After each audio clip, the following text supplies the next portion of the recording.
Tired of your marker collection looking like a plain, old checkerboard?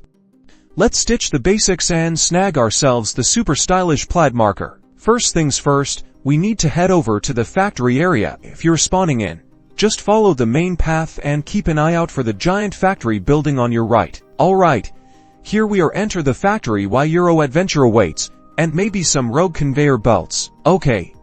Now, this is important. Navigate your way through the moving conveyor belts, but be careful not to fall. Keep going until you see a ladder on the left side of the wall. It's your golden ticket to the next step.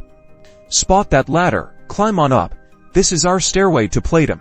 From the top, look towards the back corner of the factory, a secluded area. That's where our marker friend is hiding. Jump down carefully to reach it. And there it is. The plaid marker is in a secluded corner, behind some boxes. Touch it to add it to your collection. Congratulations, you've just leveled up your marker game with the plaid marker. Now go show off your newfound plaid pride.